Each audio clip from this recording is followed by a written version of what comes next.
All right, so hello. This is Jochen Heiden, and I'm here with Hellsen. We're live. Hellsen had the suggestion that we get together and talk about our campaign now that it's all over with and we're able to see each other's stuff. So we're doing this live on Discord. I apologize in advance if there's any technical difficulties because I've never done this before. But Hellsen, say hi. Hello, everyone. Hey, I want to thank you very much for taking the opportunity to meet with me today so we can talk about some stuff because I do have some questions for you about some of your strategic choices and kind of what your next step plans are going to be. So, if you don't mind, I'm just going to lead it off. And my first real question to you is, um, was it your intention to do what we interpret this as a Sir Robin defense? And did it go the way you wanted? Because from my perspective, this seems like an extreme case of it. I don't know that I've seen it executed in this way before. So, did it go the way you wanted it to? Was that your intent? It wasn't really going to be like a full on Sort Robin. It's like one of the things I had that was kind of frustrating to me was I used a lot of my tricks and combat stuff in our first thing that you learned from and you knew to cover. Like Boise, I didn't get to do with so much this during Houston. You knew it was similar tricks were going to come, so you were able to counteract them a lot more. I'm like, well, hell, maybe I should just pull back. And then also, I had this, I had some really bad luck. Like I had the Dutch Air Force trained up. I had them on attack for like 2 turns, and they didn't fly. And then you landed everything. I'm like, well, hell, I'm not going to give them an extra couple hundred points of aircraft because that's what it was at that point because you had all the bases already. Mm. With the Dutch Air Force, we never really saw much of them at all. What did you end up doing with it? Did you disband it back so that it would reform in Aden, or what did you do with it since we never had much of a chance to engage it? All right. So when you first did your invasion, like I think you landed at Banjoing, right in that pass south of Sorbet, right there, right? Are you talking I actually, kind of like near? Are you talking about like on Java near Surabaya? yeah. So I had the entire Air Force was in a couple different places. I had them in Medion, Sirabeja, and I had a few in Lobajang, and none of them flew. Okay, okay. So So, and after you landed and you had, and I knew you had air cover, I'm like, well, okay, I'm not going to just give you free fly them into zeros for free at this point because they can't get any of the troops and stop them. They're not going to get enough shipping points to make it worthwhile. So yes, I just disbanded them. So I wouldn't waste the pilots, and I didn't give you more free points at that point. okay, so I was wondering about that because we're about 3 weeks, almost a month in, and basically I was island hopping through the Dutch East Indies. I don't know if you can see it on your screen. I've kind of circled it in red. I landed at Denpasar with the fast task force transport, so I could use zeros to cover the invasion, kind of here on this end of Java near Surabaya. And I was actually shocked that you didn't. Well, it sounded like you were trying to, but at the time, it felt like you weren't even making an effort to defend it. I figured you had 100 aircraft sitting in Surabaya ready to intervene, and they just never showed up. So that wasn't actually your intention. They just didn't fly for whatever reason. Yeah, they just didn't fly. I either had bad, I can't remember. I think I had bad weather in one hex, and the other ones either were too scared or the settings weren't right, and it was just so frustrating. Yeah, yeah. I mean, your invasion of the DI was masterful. I think this is showed a good example why I think scenario 2 is too strong, because you were able to do it completely with land-based aircraft. And I think the extra zeros and betties and the stuff that it gives you lets you do that. And I think that's part of the reason you're struggling in your game against Machado is because you just don't have those extra airframes to cover stuff. Yeah, absolutely. So I definitely think that's one reason why scenario two is too strong. There's too many aircraft, too many pools, and too many squadrons. So I'm gonna circle on the map basically what we did. We came into Minato, and then we went into Ambon, and from Ambon I was able to cover with long range cap with zeros that invasion. Once we took Ambon, we headed over to Kendari, and again I had zeros at Ambon and Minato that could long range cap all of this.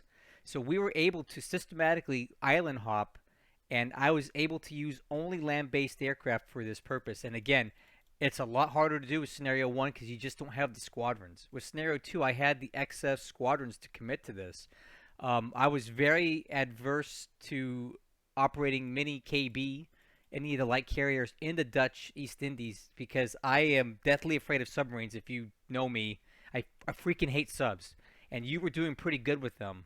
I lost an AV near Ambon early on, and it really spooked me. So I made the decision very early on not to use my carriers in these confined waters. I didn't want to risk them because I just knew with my luck you would have nailed them. But again, scenario 2 allows you to do that. I don't know how possible it's going to be with scenario 1. I'm kind of in the middle of figuring that out right now, but yeah, so basically once we took Kandari, I was able to take Makassar, and from there we got sneaky and got into Denpasar, where I was able to establish another base, and then we just kept hopping up a Java from there. So you're right. If scenario 2 allows you to do that. And from this, I learned I learned a lot from this campaign. Like it just showed you, like I've been playing this for years, and I still don't know half of what I need to learn. I didn't know that you could fly Bettys with torpedoes out of Monado. That's always been the way it reads in the manual. Says it needs an airfield forward, so that just shuts down a lot. That was pretty good, right? Right. Yeah. Uh, and the funny part is, like, by that point, you could operate at mini pilot because all my subs were literally heading to Oz as soon as you started bombing my strat bombing me in Oz. I'm like, I'm going to lose like 3,000 points here, and there's nothing I can do about it. So I was like sending every sub I had over there. So one thing I have to mention to you, and I'm not sure what was going on here, but I got to ask you, where the heck was your naval search this campaign? Because I don't know if you know this, but Kido Butai was driving all over the place, dude. I'm talking like up and down the coast, all through here.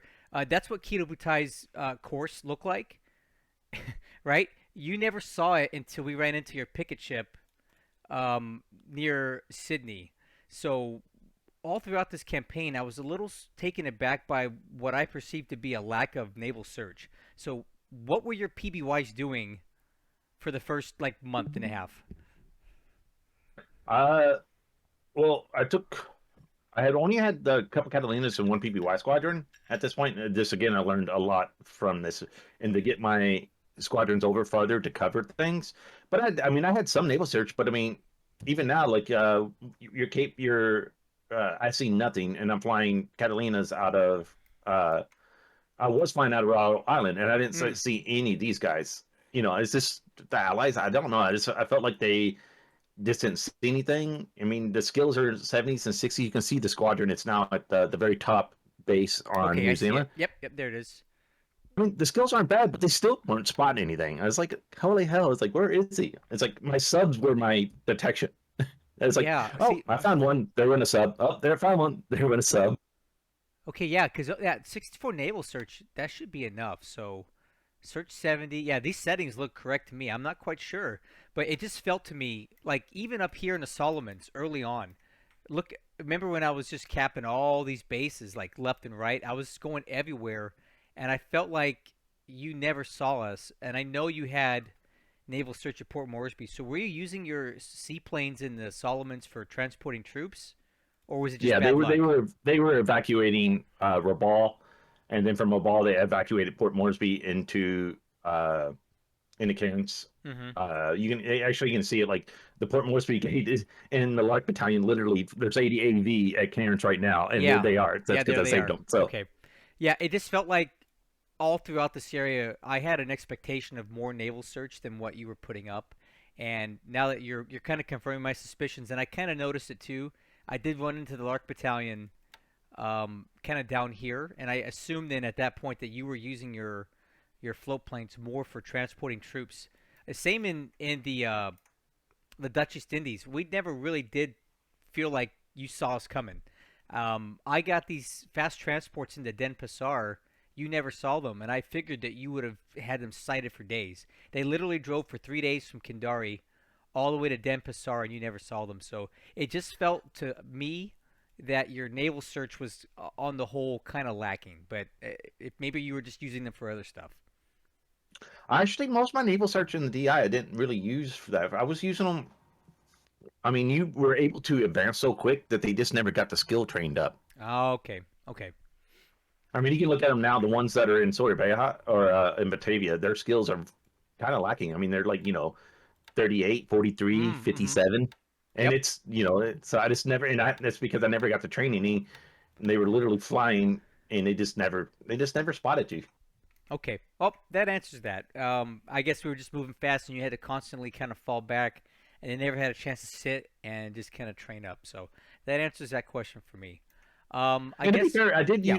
I Go ahead. did use them also for port bombing. I got a Yeah. couple successful port bombings with them and the DO 24s. That's about the only thing they did. You covered your invasions really well, and I was like, all right, I'm going to be sneaky and try to get this turn off before he gets fighters into the new base and see what I could get. I managed to work a couple times, but Yeah, you did. You hit us at Sinkawang, and we lost a really expensive LST there. You hit a couple of my battleships and heavy cruisers at Kalaka. I had to send them all the way back to Nagasaki to get repaired. So your PBYs and your float planes were good at port strikes. They just weren't so good at actually spotting us moving around. All right. I guess my next question is looking at Burma. I'm gonna save China for last because that's always the most contentious thing. Um, I felt like we got through Burma really quick. Did you just make the decision early on to bail? yeah, and then I was like, all right, I'm just gonna pull back the last show. Like I'll put like a token defense up to slow you down, and that's basically all it did was like a couple turns at most. And I mean, the troops in Burma are just so bad, and you were again with scenario two, you have the aircraft, and you were playing really well. You're an opening scenarios like that. They're like, well, I'm not gonna be able to sneak troops in. I tried sneaking some supply in. I got some supply in, but you started sinking those guys. Like I think like the first week you were missing with your bombs, and then suddenly they just started hitting. I'm like, all right, there's the end of that. Okay. So moving on now, when we went into India, initially I used paratroopers at Chittagong and Diamond Harbor to neutralize the coastal defense batteries. Um, when you saw us coming, we were sitting out here for about 2 days in the Bay of Bengal, and I'm pretty sure at that point you kind of knew what it was. Is there any reason why you didn't evacuate Calcutta? Because it felt like you left a lot of troops there, and they They just were, basically got sacrificed, and some of them look kind of valuable to me. oh, they were. That was one of my big fuck ups, and they were in the process. As soon as you took Chittagong, I started putting them in strat mode to get them out. But the next turn you took Diamond Harbor, and then the next turn you landed at Calcutta. So they did rail out that turn. That was when they were packing up with that turn to get. They would have moved out that turn. Mm-hmm. You just landed, and I didn't know that's one of the things I learned. I didn't know that being in a hex stops you from railing out. I know you can rail into an occupied hex, Mm-hmm. so I figured I didn't know that you couldn't rail out. So I had like like a couple units that were still like the rear guard. I was like, okay, we'll leave these guys behind. We'll get all the AA units out and the base forces out that were the ones that mattered. And it was again, this was just me not knowing how to play the allies. And like you said, you were able to ignore the coastal defense guns because I thought those would be able to hold against paratroops, not knowing that they didn't have any AV because I didn't pay attention to it. Mm-hmm. And then the one fortress at Calcutta that had AV is the one that didn't have coastal defense guns, so you just landed and ignored it. I'm like, really? Yeah, so I knew that Calcutta had mines, but I sent in a lot of the minesweepers with it. I think two of our ships ended up getting hit by mines, but they weren't the ones that had the troops on there. So I think between the minesweepers and everything, we got real lucky. And that was a calculated risk because I knew that we were going to go into an active minefield, but I figured it would be worthwhile to land at both Diamond Harbor and Calcutta. I split the forts, and just in case the Calcutta landing went to crap, and I didn't want to lose everything. So I sent about half of them into Diamond Harbor, and the rest I risked the minefield with the intent of pinning your troops down. Because I did know that you can't rail out, but you can rail in. So I was like, well, if he's going to sit there, we might as well lock him in. So that's why we kind of split the force and went that kind of way. Um, so after we got established in India, I kind of surmised that your red line in the sand, let me draw it, in India was going to be something like from Bombay to Bhopal up to Delhi. So if you can see this on your screen, this is kind of what I thought you were going to be defending. Was I correct? Or did you have intentions of defending further south than that? That was like my initial. So one of the initial plan was those three bases. I was going to build those up to a decent base, and then I was going to jump forward and Mm-hmm. build up like forward lines instead of like starting forward and then moving back without having anything. I wasn't putting much into Kanpur or Look now. I have troops there, but I wasn't going to put much there because they're open terrain, so you could just bomb them to hell. Okay. I picked the three bases that had good terrain. Um, you were wondering why some of my divisions and things troops were in strat mode because I got to that part of the video.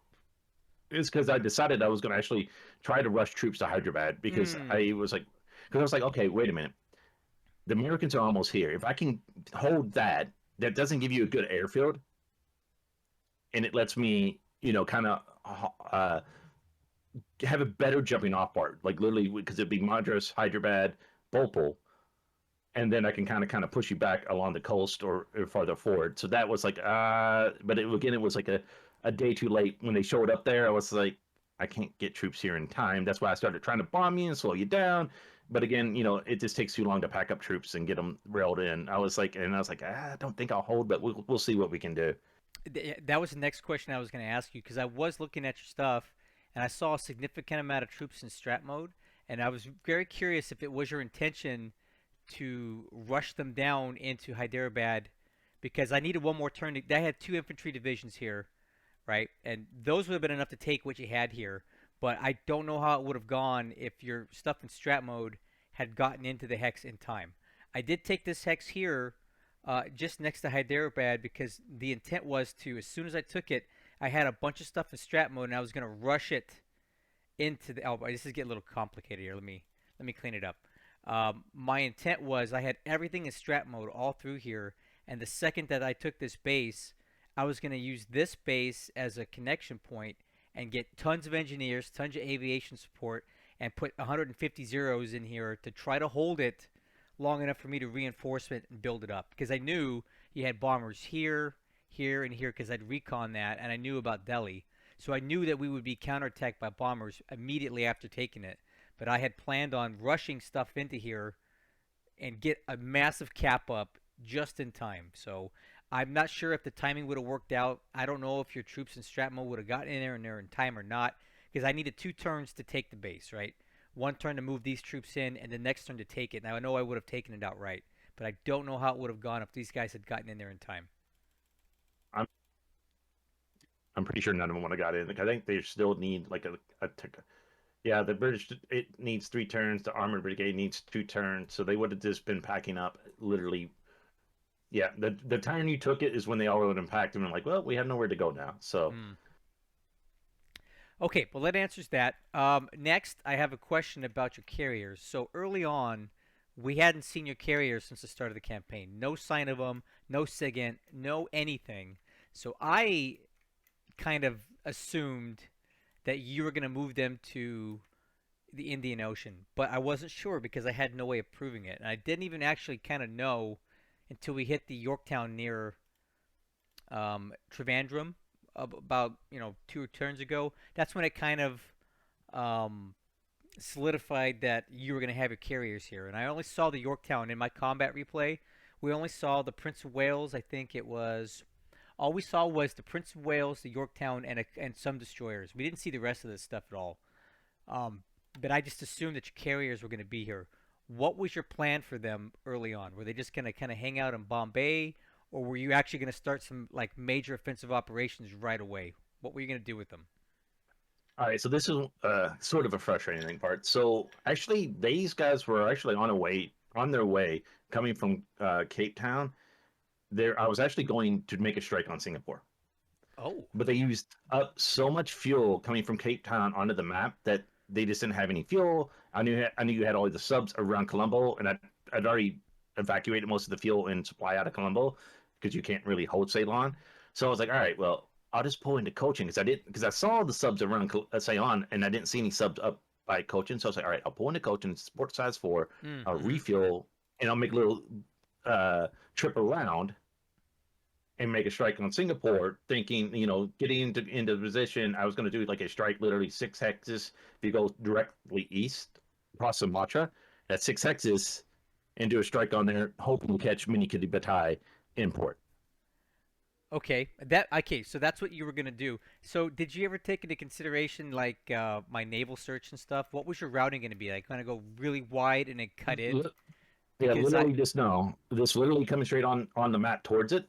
Mm-hmm. So it's across open ocean, and Oh, okay, then I got you. So you're and gonna then come try to right. do a full, like, hopefully get within range and do like a full speed run, Oh, gotcha. strike, Okay. head out. But fortunately, my AOs are so slow; they're still on their way to Cape Town. That's the reason why I had to go to coaching, because my punishment ships are still on their way from Cape Town. They're still 15 days out of Cape Town because they're so slow. Oh yeah, there they are. Yep. So it's just like, well, okay, well, I got to pull up and get fuel. We'll see how that does, and then we'll do it. I was going to do a little circle around. By the time, hopefully, I got back down there, they might be heading towards on the map, or we'll have to see. But that was my goal. Well, I'll tell you what. I'm glad that didn't work out because if you've looked at my files, Mini Keto Butai was in Singapore and it was chilling. Now I did have an epic buttload of zeros here, but a lot of them were on training. So I don't know if they would have been very effective in stopping your raid. So I'm kind of glad it didn't work out because I don't think I could have reacted to that in time until it was too late. So lucky me. Now we did take the Cocos Islands, and I was about to move uh, a seaplane thing in there, and that just might have given me the reach. If you look on the map, it's about 20 hexes, right?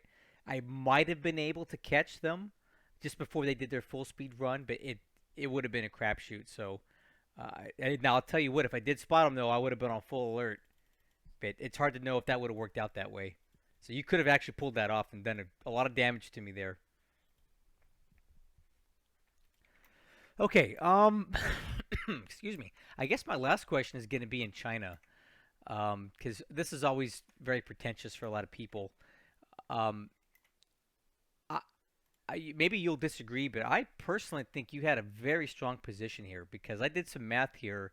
And between the troops at Kianko and on the road here, what you had in Chungking, and all this crap up here, there's about 10,000 AV or darn close to it in this AOR.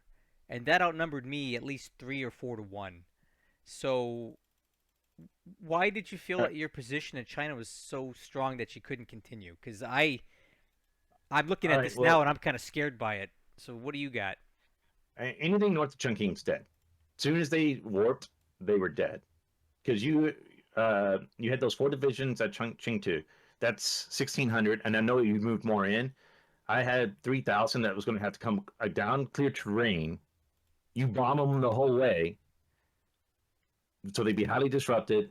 This taking hundreds or even almost 1,000 casualties a turn with the amount of air power you have in there against at least what, probably you have what, maybe 2,500 AV, maybe even Mm, more. so I'll tell you right now, there's a total of 6 divisions currently in here. So there's 2 holding the hex here and 4 here. Okay, And I was so moving three 2,500 back. AV. Yeah, so I was moving 3 back to here while I had more kind of filtering their way through this way. But this stuff was taking forever. So this was going to be at least, there's probably about 2,000 AV all tied up in this road, the Anking Road. But it would have taken weeks to get here. So basically 5 divisions would have been what I had. But what I'm thinking, and I don't know if this is viable or not, but between the 3,500 and Chungking and at 3,000 here, if you had just done some Chinese finger trap action on me and just That's done what I was doing. one hell of a That was literally my oh plan, was to move that 3K. Like those 17 were going to move out there. I was going to move 3K out and leave 400 in Chungking to either A, open the road up so they get that 3,000 through, or attack those forces that were there before those other four divisions get down. mhm. The rest of it was this in holding place like that. The rest of it, like that 1,200, that's literally there to stop your tanks. I don't know if you could have busted through there, but I had to leave that much there just to make sure your tanks didn't get into clear terrain with me. Right, yeah, and that was just a big standoff here this whole time. I had all my tanks there, and basically my plan was, since we took Kung Chang, I had some heading to Lanchow, and I was gonna start like doing dominoes down the road, link up with these guys, and then start pounding our way through towards Kianko. That was the plan, but And you would have done it. Those were all sacrifice troops at this point. So as soon as you both threw into the plane, I had started pulling troops back, which was these 3Ks. I figured I could get out. They were to get to Chungking. I was going to hold Chungking. Um, I was pulling out all my troops. You noticed that I was pulling out all my troops in the south, and you were like, "What's he doing here?" Literally, I was pulling back to Tuyan, to the 3x3 terrain here. The one troop that Lin We're going to pull back to the spot right above the river. That's ×3 terrain. So if you go north to Cleveland on that road, Yep, I see it.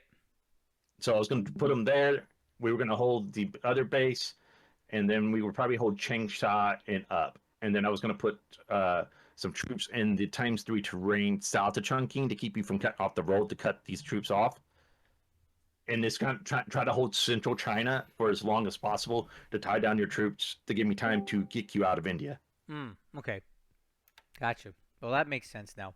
Um, so we talked about, when you told me that this thing happened up here. So basically, you had troops in Kienko, and they were moving this way, and I saw them moving, and I was getting ready to defend. Right, I was getting extra aircraft into Aichang.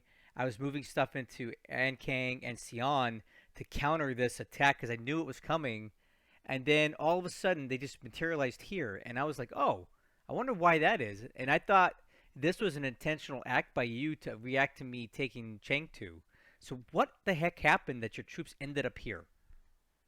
I, I don't know. All I can figure is for some reason, but you said you didn't have troops there, so I I don't know why know. they didn't move into that hex. So um, it's just something to do with the game. It happened. You said it happened to those two airfield units that you had, and it happened a couple times to your tanks. It's just some reason the game calculates that it can't get to a destination because there's you just move troops in. Like maybe because I had them moving to the hex, maybe that turn that they moved, or it's like you move troops in there or something, and it's like, oh, that's not a clear terrain. We better go this way.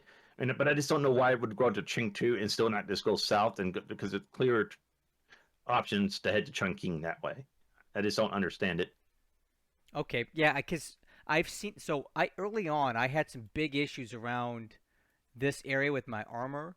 And I had them moving right, but then they would be trying to move into a hex, and then you showed up at the same time, and that's when the armor started going off-roading and started doing all kinds of stupid crap. Only when your unit was moving into the hex at the same time as mine, it occasionally would cause them to just go off-roading onto the deep end, and I couldn't understand it. But over here, it didn't make sense to me because moving from here to here, I had nothing on that road. Everything was in this hex right here at the crossroads. So I don't really understand why it would have deflected this way when I wasn't even attempting to move up that way. So that really kind of threw me for a loop, and I think that really kind of took a lot of the wind out of your sails once that happened. And Yeah, that was probably. I even said something. I think that's when I told a Vulcan. It's like it's like I already was not enjoying. I don't enjoy the allies at all. I really do not. It's like this is only my second time playing them, and it's like I just don't. Their play style just doesn't suit me. I like to be on the offensive. I don't like playing defensive. Um, I don't know. I just find them kind of boring. I'm a Japanese fanboy, so what can I say? So it's I probably won't ever play vanilla allies again. I don't mind playing. I'll play like modded allies. Like maybe I'll play variants because I can change up some things where like, hey, I can get some aircraft or something, so I can actually put up a little bit of a fight. okay, well, I get it. So I think that basically answers all my questions. Okay, last question I have. So it covers China because the rest of it's kind of straightforward, right? I get what you're doing. You and I had the same idea. If these troops had not done what they had done, and I did not realize you had that much in Chungking. I knew you had a lot of troops, but I didn't realize it was that much. I really think I would have been in serious trouble if you had actually managed to do the little pincer move here. I would have been kind of screwed. That's my opinion. I have no idea if the Japanese troops' quality would have been enough to hold that or not, but it would not have been pretty. With just two divisions there, I think it could have been good, but it all would have came down to how much damage in the weather, like how much air damage you got on and disruption and damage you got on those units. Because I would have had what almost 5K AV attacking those two divisions. That's even for qualitative advantage. That's still 5 to 1. And with another 1,000 coming behind, because these guys would have been like another turn or two behind because they just got there. What like a turn this like last turn? These guys just now got to Kinko. Mm-hmm. They're kind of fucked up there. Didn't pay attention that I moved everything out.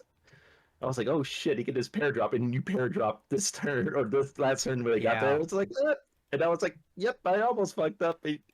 So I that was a risk. So I noticed that Kanko was empty, and I knew that you probably had forts there. So my intent was to send in a paratroop unit and hopefully get in there one turn before you, so that when you shock attacked, you would come in and blow them out, but you'd have to demolish your own fortifications to do it, and it would make it easier for me to suppress the base for my follow-on attack. That's why I did that paradrop, just to kind of grab it before you got in there and make you have to bulldoze your own fortifications down. But the timing was off. You got in there just before I did, and then they got slaughtered. So it didn't work out. So my last question, I promise I'm it. So early for a while, I was trying to figure out what your logistic train was. So if you look on the map here, if you can follow along, this is what I thought you were trying to do. I thought that you were coming down this way near Caroline Island to Tahiti, further down to so from Tahiti, I figured you were gonna go down to maybe Rapa, right? So kind of like this, and then hug the bottom of the map because I couldn't find you anywhere else. Was that what you were doing? Because I do see there's a convoy here. Was that how you were getting stuff into New Zealand the entire time? No, no, that was like one. I didn't have a logistic train. That's Oh, one of the big things I fucked up. If you can tell, like I have almost, like I literally just landed some supply and fuel. We're like 2 months in. I just now got some supply and fuel into New Zealand, and it's like I literally had no logistic train, and this is where I just messed up. I kept waiting for all the ships to get there to send them out in big convoys, which was stupid. And originally, my plan was, yeah, Tahiti was going to be a stop point, but then I was going to cut over. But then you started moving farther south, and I'm like, you took Nemea. I'm like, all right, well, maybe I need to kind of move farther south here. And the one thing that you did not notice in your previous video, if you look, you did find all those fighters in that convoy down there. That's literally every single fighter from Pearl Harbor. mm-hmm. When you looked at Pearl, I don't think you ever noticed how much I took Pearl. If you No, ever went I to Pearl, did. I did. There's you could have basically no took it. fighters here. Oh, You shouldn't really jeez. have to look at the land. Oh, There's shoot. no Oh, MV. yeah. Oh, man. Yeah, I didn't realize you had that much out of there. Yeah, that was my big gamble. It's like I got to get troops to India and Australia now, otherwise it's going to be an auto victory. So I shipped everything out, and originally I was gonna, I planned on trying to reinforce, like Canton, Pago Pago, and Suva. I just couldn't get forces there quick enough because you move quick enough in this campaign. Like I was going to start, putting some independent regiments and defense forces. Uh, I wasn't going to do Vavavu because I knew there'd be subs there because I knew you. I figured you would camp out on that one. Mm-hmm. But I was going to try to do a front line, and you just moved quick enough. If you can tell, I think that convoy there has the Marine Defense Forces, the one that's getting ready to move into Wellington. If you go down, Yeah, let me take a look at so this one here. yeah, so Yep, that Marine has those Defense. Yep, there they defenses. are. So if you've been like if you waited till March, I'd have had defenses in place. Okay, so you diverted them then. Once I started moving into Fiji and stuff, those were initially going to come into Pago and all that other stuff. Yeah, those were defense. Those were the defenses that were going to go to there with the base forces, and then the regiments and the Marines were going to Australia. But then I noticed that you were just continuing your um, farm on my strategic points. So I was like, okay, well, you noticed that those regiments were railing east to Perth. They weren't there to hold Perth. They were, if you noted to go south of Perth, you noticed that transport squadron in Portland. You're like, I don't know where these guys are going. They were literally just going to Perth to pick those guys up again and ship them to India. Okay, gotcha. And then the Marines and the independent ones were going to stay, and they were going to plan for the counterattack on Noumea and Suva and that. But I was the 24th Division and the 25th Division out of Pearl. I was going to send those to India as well. Gotcha. Okay. Hey, I said I was done, but what was up with all these battleships and cruisers and stuff? Were they just kind of sitting there in ambush or something over here near the No, Cook they were. Islands? No, they were traveling through, and then you started moving south to the Kitty Patine. I'm like, I need to find a place to park these guys for a little bit, and then see what I want. And there's where they were. So I was like, I'll park them here, and then we'll see if anything develops. And then maybe you get too close or ambitious, not thinking like, hey, there's going to be fucking two standards just parked here in the middle of nowhere. Mm-hmm. But no, they were heading there, and then I had my other, I had a big surface task force that had just left Melbourne that was going to refuel in Wellington. I was going to kind of get them together and see if I could do something about it. And at that point, I was using my subs as targets for KB to keep track of them. And so this is the one advantage of the Japanese. You were able to sync 3 subs with them because you start off a good pilot. So you just like, okay, I'm just going to put these guys all on ASW training because they're already 70 torpedo skill. Yeah. Hey, yeah. So, how was my Kido Butai sub chaser broom thing working? Because I brought him down in here to push your subs away because I was gonna start pulling all the troops out of Fiji and move them back into Noumea. So I wasn't planning on holding Fiji forever. I just kind of wanted to capture the troops points here and push you further away. But I was in the process of evacuating 2 regiments and a division back to Noumea. So what I had done was I brought KB down here and put everything into max ASW, hoping that they'd do something to your subs. How did that work? Well, actually, the funny part is like originally I knew we were down there, and then we got it. I don't know what I got it at the Naval Search. We spotted them from Raw Island when I had them, and I saw them at Tana. Mm-hmm. So that's when that's like that. So I sent every sub I had towards Tana, and then that's when he first started picking them up and started hitting them and sinking them. I'm like, okay, he's got ASW. This ain't gonna be worth it. So then I was like, I'm gonna start pulling these guys south because you started moving them, and I'm like, that's when I started getting scared. That's when everybody, all the subs, if you can see, they're all heading south. Yeah. Basically, not because I was worried of that. They were there to tell me we were trying to find out where KB was to protect all those fighters and those troops that were tripping Oh, in. gotcha. Okay. Okay. Well, listen, man. You've answered all of my questions. I think I can't really think of anything else. I kind of get what was going on in Australia. You were clearly on the move to retake Cooktown, and I wasn't gonna hold that. So I get that. Um, I get all this. I don't really have any more questions. So at this time, if you want, I'll swap over to my Japanese side of this, and feel free to ask away. Is that cool? All right, well, give me this like 1 second. I'm gonna grab a beer out of my fridge right here. And actually, Okay. I got a few things that I wanted to go over. That's just things I noticed. You had some questions I saw in the video, and then some things I wanted to talk about what happened in the campaign real quick. Okay. So you want me to leave it on the Allied turn right now?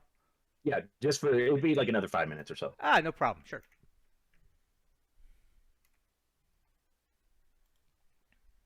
So I see there's a lot of people on Discord here. I want to thank you guys for showing up. This has been very insightful getting to hear firsthand from Hellsen what was going on here because I had a lot of questions about a lot of stuff and he's been very forthcoming. If you guys are just now joining us, he's not holding anything back. Um, um, and it's been very, very helpful. So he's going to go grab a beer and come back, and we'll have a couple more questions he's going to answer that I maybe have posed on the video I released earlier today. And then we're going to swap over to the Japanese side of this thing, and I'm going to let Hellsen ask me anything he wants, and I'll do my very best to answer his questions. I think he might be back now. Yeah, I got a mini fridge literally next to my computer setup. All right, so one things you did ask is like you were like, why is he landing all these troops on Tasmania? That was literally Oh, just a yeah, down that here. was literally a waypoint. They're on do not unload. Oh, okay, yeah. And then I was going to hug the coast and get back into Melbourne and undrop them. So Yeah, because I was like, you what the heck is he doing? Now that you mention it, I do see that they're on do not unload. But I was like, why is he going to Hobart? Like, does he think I'm gonna take Tasmania? Okay, that answers that. you were worried about you were kind of curious about the troops in Northern Luzon. Those were basically sacrificial troops that I sent out. One to see if I can maybe get lucky and get some of those troops Air Force units. But honestly, I sent them out to so I quit eating supply. So if you look at Okay. them, all, they're all engineers or some of my weakest units. Mm-hmm. So I left like all the American troops. I left all the higher Filipino troops, all the tanks, and all the good Oh stuff. yeah. Mm-hmm. And I sent these guys. I was like, okay, you guys just wander off and see if you can do some damage, but quit eating my supply Okay. because your this engineer's not doing anything. Because I was never going to build it up.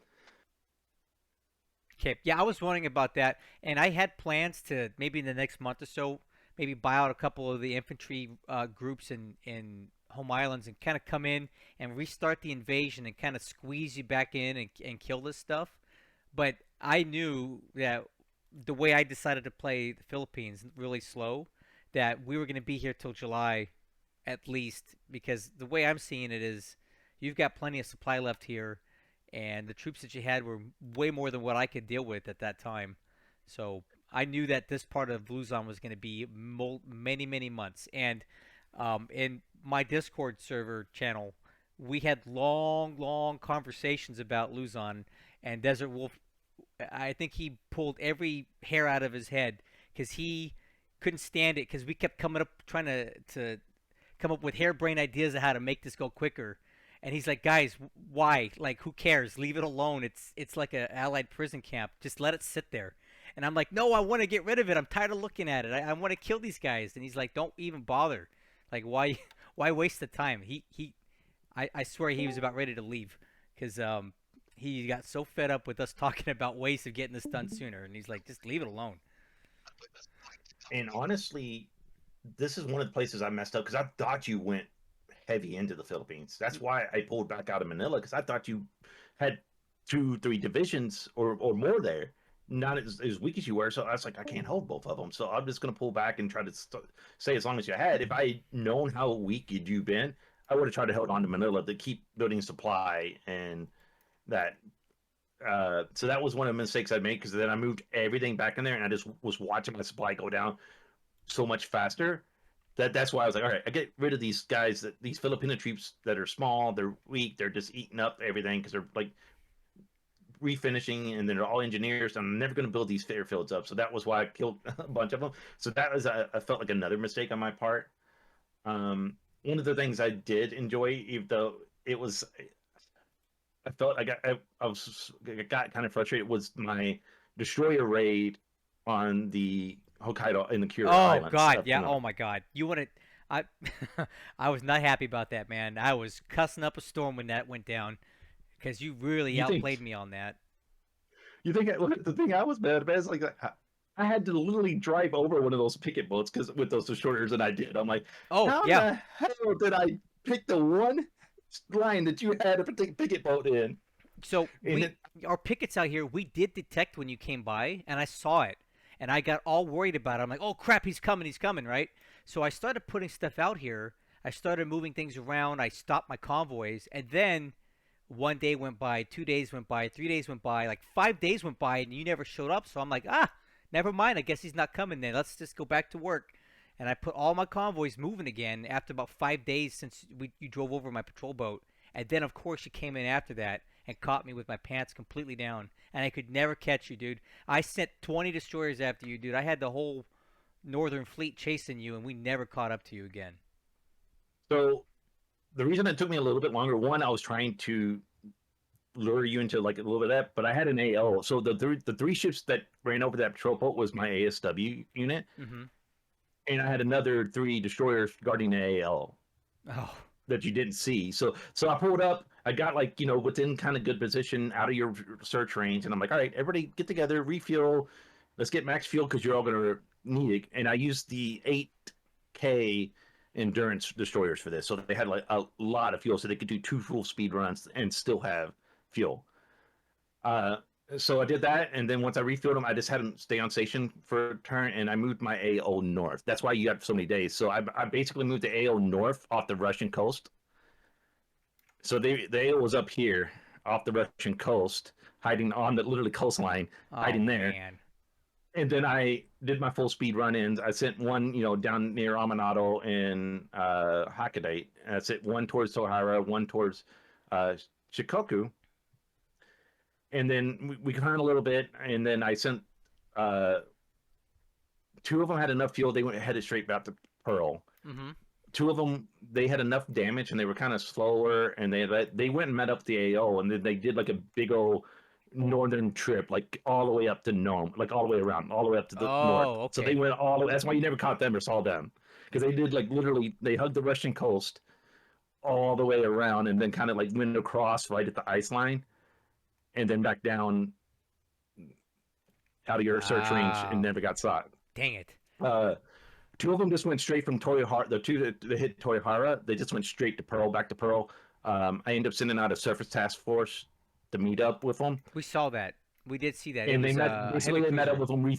Yeah, and they refueled them, and then they escorted them back. And then the two sacrificial ghosts that are like, all right, I did a full speed down towards Tokyo and down the coast. They caught a couple of ships like right there and got lucky. I got Yep. lucky. Yeah, that was not. I was not happy about that.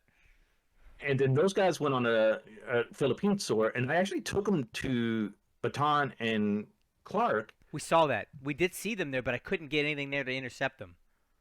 Well, and I was frustrated because if you look at it, it's port two. It would I had enough naval support, but I couldn't rearm them, even though I had supply, and it was port Hmm. two, and I had like hundreds, so I couldn't rearm them. So I'm like, Oh, I have two hey, raiders do you here know that I why? couldn't rearm. Do you know why? No, I don't know. Port size 2, look at the 0. So there's a bug in 26B.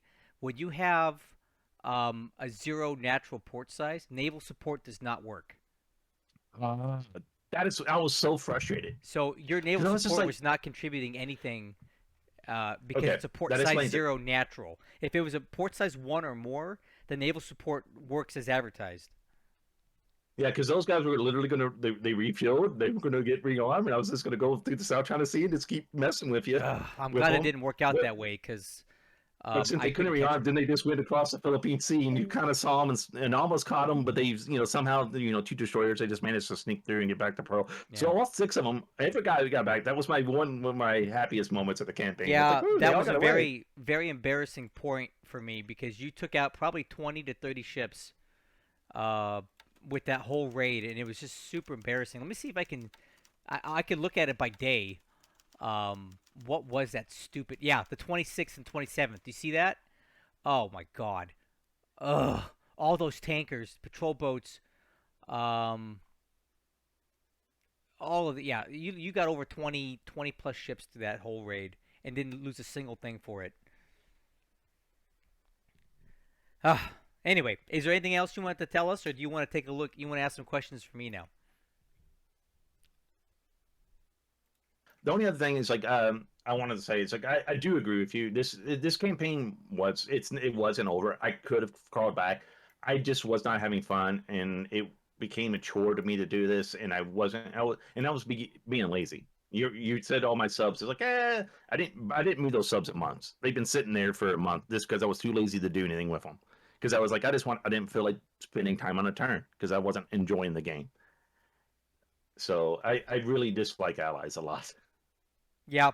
And I was very careful not to be too critical of you or to say anything disparaging because that would be a super hypocritical thing of me to do because when we had the roles reversed, I bowed out by early January. Now, part of it was because I was playing Lodric at the time and I felt like I was overwhelmed by two campaigns. But the bigger reason was you were just kicking my butt so much and I felt like there was such a skill disparity and on top of that you had scenario 2, so I was like there's just no way with what I understand about playing allies right now that I could really put up a good fight. So between me playing Lodric, which was going well, and me playing you, which was going terribly, I kind of bailed out too. So I'm And very careful not to be to be too critical of you for that because I get it. And honestly, since I've bought new computers, but like I don't remember what the point score, but I'm willing to bet your point score is a lot higher than mine was. I mean, just the the the point farm in Australia, which I admit I've never done before, I find very I don't. It's not cheesy. I find it a very bad mechanic because let's be honest, you can bomb all the industry in Australia in the world, and it's not going to make a difference. Me bombing the oil in Burma is a hell of a lot more effective or campaign than you bombing anything in Australia. Yet I don't get strategic points for that. Right. I get it, and I do understand. Like, so this is what the ratio was when we ended. It was 3.056 to one, and a huge amount of that was these strat points. And I get it. Is it gamey? Yeah, it is. But I'm also understand that I'm playing a game, and I without breaking rules or going completely off the deep end, I figured, hey, this is a mechanic that exists for a reason. I'm in a position to do it, so I'm going to do it. So that's why we went with that strategy, and I don't think I'd be anywhere near where I was points wise without it. And I learned a valuable lesson. Like I've done some small strategic bomb, but it would be the kind of type like from Horn Island or like your little Cooktown raid for a little bit of it. But being able to get Kitty Batai there so early, I had one AA unit, and I put that in Cloncurry or Calgary, Cloncurry because that's usually where everybody farms, right? So I had that AA unit there Yep. when you started bombing, and even now, like I've been there, and you still managed to destroy 264 of it just bombing from high. Right. Yeah, because I realized that you had So Bofors here, and I put it at 10,000 feet. Now it made the bombing efficiency pretty bad, but it's still a few points a turn. It was better than nothing. So we figured out real quick that you got this AA unit here, and so that's why I we were think, flying at 10,000 feet. and I think the only there's not even a counter. The only way to even negate this a little bit was why I kind of get frustrated is if I had taken my two P-40 units out of the Philippines and flown them down. Because that's the only way you're going to get fighters there quick enough. And they're going to be so bad, and Kitty Battalion is going to go through them. That's why I find it so a bad thing, is because there's literally nothing the Allies can do to counter it. They have one AA unit that if you fly above 10,000 feet, it doesn't affect them. And you can only get like no fighters there. I could try to get my American carriers there, but then you just get all those points for free because you're fighting them in December and January, right? So Hmm. it's like almost impossible to counter. And I did have picket ships, so I don't know if you noticed it, but I had um, a picket ship here, a picket ship here, and one over here while Kido Butai was moving up and down here, so that if your carriers were going to come in through any of these routes, you would have had to trip over them, and it would have given me one turn to reconfigure my aircraft from strap bombing into like repel border mode. So I kind Uh, of planned for that as well. The one in the southeast there, the one between New Zealand and Tasmania, I did notice, and you moved them just in time. I had two surface groups that were going after them, Hmm. and you moved, retreated the turn that I went in, and I couldn't find them afterwards because you moved like between my naval search, so I never saw them again. I'm like, God, just missed them by a turn. Yeah, so they started moving north when I started moving Kido Butai north. So once we were done with Sale and Melbourne, I started driving Kido Butai back up the coast, and I figured there's no point in having that rear guard now because we had Noumea naval search to cover it.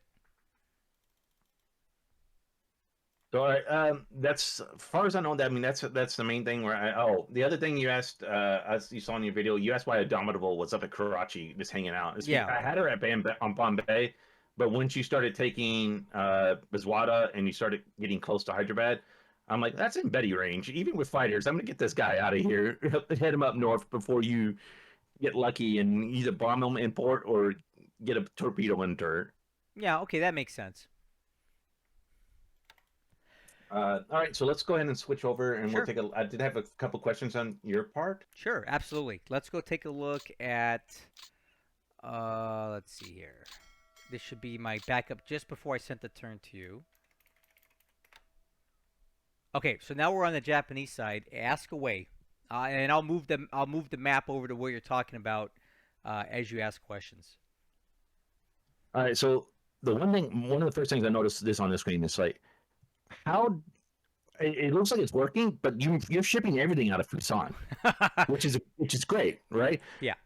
But it looks like it was loading up so slow because you only had like two things and they're not. It's like so I was like, well, how efficient is this, right? It doesn't look like they're loading up that quick, even because it's only one size 10 port. And then I started going down to the other bases, like, well, fuck, there's no resources anywhere. So you apparently have done well with it. So I do like that, and I'll probably cheat and copy that from my own. Well, I'll be honest with you. I can't say that I came up with this idea.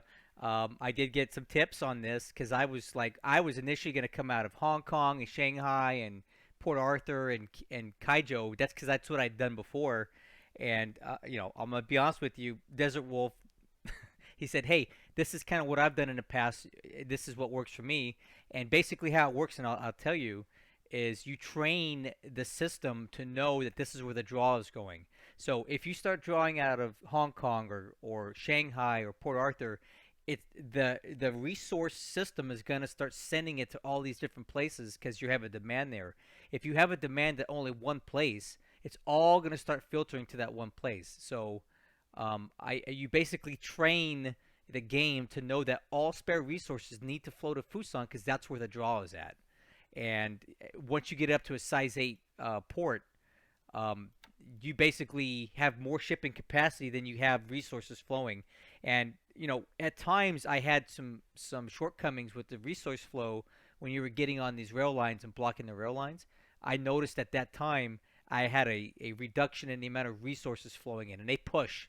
Like every week or so, you'd have this like 200,000 resource push, and they would just arrive at Fusan because that's where the demand was for all the resources. But whenever you were on the rail lines, that got reduced. So that's why I have so many units on these rail lines here, because you were messing with my supply. You were messing with my resources whenever you were getting on there. So I had to What- man all these stupid hexes just to keep you out of there. which was the whole point of when we just like that's my whole plan. But I like it. It makes sense. And because even when I guess I did the same thing. I followed Kel's spreadsheet because somebody had done the math and it made sense, and I was like, Right. oh, this works, right? But when I've used that, I have found issues where like I'd be trying to load up Port Arthur and there'd be like 100,000 in Kijo that wasn't getting out, Mm-hmm. or like that. So I like getting it all into one place. So it just goes there. That's great. One of the things so there's several things I like we already that I've learned from this. I've learned the Monado Airfield 2 that was awesome, right? Um, I learned by watching you build. Like I kept trying to figure out like how many you were getting so many points, and I never paid attention that when you build an airfield or you build a port, the points for the base goes up. I just thought they were a set strategic amount. Right. So So, yeah. I've never really just built for points. I've never used supply for it because I was lazy. I was like, I only built up the ports I needed. Well, as the allies, I can turn on every base in Russia. I could turn on all the bases in East in the U.S. and just start building up all these bases. And I was like, man, I spent 2 months that I probably gave you like 1,000 points and bases that I probably could have built up, right? Right. I learned that from Nomad. You remember Nomad? He, the guy that passed away about a year ago. But when I was playing the Allies, he was telling me build every base you can as the Allies because every point counts. Because if you're looking to avoid an AV, the Allied points are the denominator. So anything you can do to raise that denominator makes the Japanese have to gain 4 points to make up for that one base point you could get. And basically, I think I already told you how it works, but to calculate how many points you get from a base, you take 2 times the airfield size plus 1 times the airfield size and multiply it by this number in parentheses. And that will give you how many points a base is worth. So I was looking for every base that had a big multiplier here and started building it up. So example would be Nanning, right? I started building this thing up right away because it's got a 10 times 10 multiplier and I can get up to a size, 9 airfield, right? That's a lot of points there. So I was building up Yeah. every possible base that I could that had a times 10 or bigger just to get the points. And that's why I was going so hard in Manila. You can see I was building Manila hard. I don't really need a size 9 airfield in Manila. I don't need a size 9 port in Manila. There's no reason for it other than to get all these juicy points right here. So yeah, that's kind of a big thing. If you're playing allies, you got to build bases because you got to extract points any way you can to stay above water. And then one of the things I've actually learned from playing allies against Zargon is I did not know if you had like we already talked about. I learned about the railroad thing. I didn't know if you had units in a hex that it stopped resources from being made. Oh yes, absolutely. So um, Is the resource I did a production stops. Yep. fortress because I did a fortress Wind Chow because like Wind Chow has light industry, Wind Chow has resources. They can just sit there and build their own supply. They'll be good, right? And then once he moved in, I was like, why are my supplies going down? Why am I not building any, as much supply as I should be building up because he had units there. And I was like, well, hell, all these units that are just sitting in the middle between like Sion that you can't get to, those guys instead of sitting there, I would have just moved them all to low resource bases in China and make you kill them, or you just don't get resources, Mm-hmm. other than sitting here being useless. Yep. Yeah, that's something else that I learned early on that if you have enemy troops in a hex, your resource production stops. So at some point, I wanted to get into Chungking, but I needed to make sure just to stop your resource production because we just stopped the fuel more or less about 2 turns ago when we took Kungchang. I realized that was going to stop your fuel flow getting into Chungking, and we'd already stopped it from this angle. But I wanted to get into Chungking proper at some point just to shut off your resources so that your heavy and light industry would shut down. But I couldn't go in there unless I had, you know, 2 to 3,000 AV to do it because you would just kick me out. So that was one of my strategies and plans was to get into Chungking, not to attack you necessarily. I was gonna just wait and just stop your resource production, but we never got there. Yeah, one of the big difference I think between allies and Japan that it's like I feel the logistics for Japan is so much easier than the Allies. Like, and I messed the Allies up. The Allies need like constant logistics. You got to pay attention. You got to move so much forward because it takes 2 months or longer to get from one place to the and back. Right, the travel time. I was like, and that's why I was like, man, I just got some supply there. And it's going to take. I'm not going to get any more fuel to New Zealand for 2 months. I'm not till April. I'm like, God, this is insane. Where I feel in Japan, you literally take the DI and you're like, oh, okay, I can just ship this to wherever I want because it's so close. You're got the inner lines. It's so close to ship instead of trying to ship everything from the U.S. It's Yeah. just like, oh, this is great. So I really underestimated that, and I was just waiting for like the perfect convoy system. I'm like, all right, I gotta get every ship that's this size with this speed. So I didn't ship anything out for like a month and a half, and then I was like, so I wasted that, and then I'm like, man, it's gonna take me a month to get there, a month and a half to get there, and then another month and a half to get back. It's like I'm gonna get like 4 convoys a year, and that's it. Yeah, yeah. I mean, that's something I guess because I had the benefit of playing the Allies a couple times now. I knew that I needed to get convoys moving quickly, so I always did that, and I would do from multiple angles. Right, I'd do West USA, I'd hit Cape Town to Perth, or not even Perth, but even come further down and come into Albany or Adelaide, or even all the way down to Melbourne. But I knew it was important to get stuff moving ASAP. So in the Allied campaigns that I played, I was a little quicker and a little faster about moving stuff. In my campaign against Lodrick, I made it a priority number one to get as much crap into Noumea as I could because I knew how important it was. So he never was ever going to take Noumea from me because I rushed stuff there. I had seaplanes there. I had mines there. As soon as humanly possible, I moved all my fighters from Pearl to Noumea. And I just knew that I had to move fast because the distances were so long. Yeah, I almost feel sorry for Sargon because you you taught me so much, and then I'm getting used to it against him. You know, that's why we play these things, man. Each time we learn more. I mean, I learned so much about Japanese setup and stuff and resources and R&D just doing this setup that I have that knowledge forever, and hopefully, you know, having now played allies, you know how to combat them better because you know where Uh, they're weak. yeah, and there's like the paratrooper and Ankang. I mean, there wasn't anything you can do. It's like there was no way I was going to ever get troops there to stop it. So that was one of the things I did, and because we used variants, so we were able to change things. Right, I moved a unit there. It's like, nope, you're not paratrooping this. Yep, that was in my plans early on to do that, and then I was using my armor as a blitzkrieg to get there and relieve them before you could get to them. So that's why the armor went up there and ended up stuck in this hex for the rest of the campaign because I blitzed them up here just to make sure that I could get to Ankang and reinforce it and then start my path this way. Initially, what I would wanted to do was just kind of go all the way through Kienko and down, but once I realized you put that many troops there, I knew we weren't going to get through. So plan B was to go this way, and I think we kind of caught you off guard by it because by the time you reacted to it, we were already on the plains.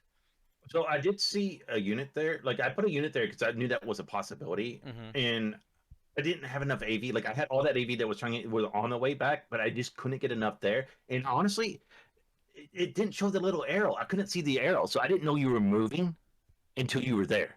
Mm. And it's like, Yeah. and it's just one of those things where either I wasn't paying enough attention, or it would show the arrow moving north and not the little arrow going to the diagonal. You can kind of do like some shenanigans that way. You can Hmm. put one unit first and then the other units, and it kind of hides it.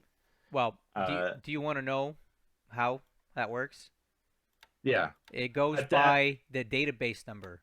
So the unit that has the lowest database number in the stack is the one that's going to show the biggest arrow.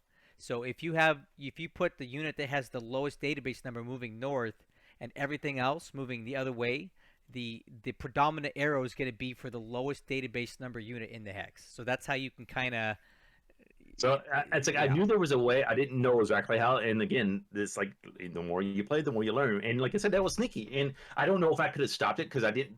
Didn't know if I could get enough there to stop because you were still moving forces to the north. And I was good. And they hadn't dug in yet. You had all your armor there, so wasn't feeling comfortable to move enough troops out. And even then, they would have had it. It's going to take them 2 weeks to move back to Kinko, and then all the way down to Chungking or like down the road and up there. It was going to take me a month to get there, and you got there quicker than I can get there through a month, right? So Hmm. it's a very good strategy to take China. I think it's hard to do to stop it. Um, I mean, it's possible, but if you know from the beginning and you know you have to send troops like that, right to that, right, you know that's a possibility, and you just like, all right, well, I'm just going to go ahead and start sending everything out of Chungking except for the garrison, and we'll just build this up and moving forces back from day one, right? Hmm. Yep. What else you got for Um, me? let's see here. Your opening phase was great. I know you stole it from Desert Wolf because I read his after action report. Which one? The the Wind Chow invasion, Well, yeah, day one. he does it That's even faster than I do. No, I went in there about a week after because it took me time. I didn't want to pull the division out of Shanghai until I had something to replace it with.